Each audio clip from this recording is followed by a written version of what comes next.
Ce vendredi 25 août, dans les pages week-end du Parisien, Lilia Hassen, connue notamment pour avoir été chroniqueuse dans Quotidien, annonce qu'elle va devenir maman.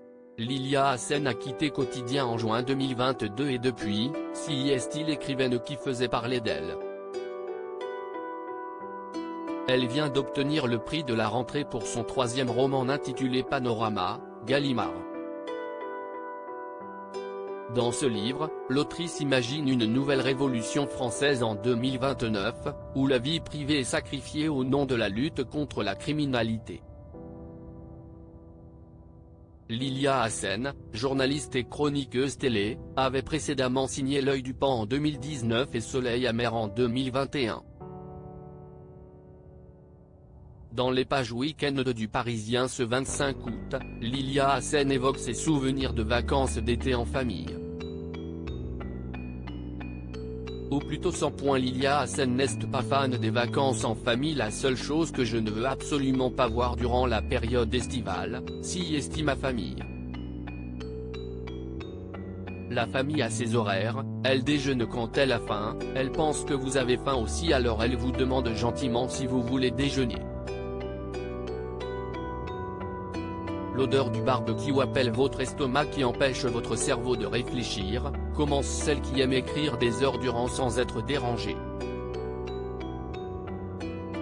Elle poursuit, l'année de mes 26 ans je me suis même offert un séjour en thalassothérapie où j'intriguais nombre de personnes âgées par ma simple présence. J'étais seul dans un lieu bien trop calme et je m'enfermais dans ma chambre toute la journée, raconte la journaliste. Lilia Hassen attend son premier enfant. Mais Lilia Hassen vit ses derniers moments de parfaite quiétude.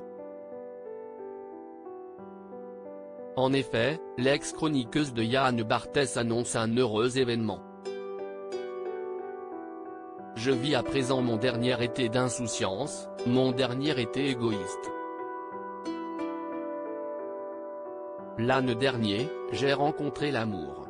L'été prochain, je serai maman.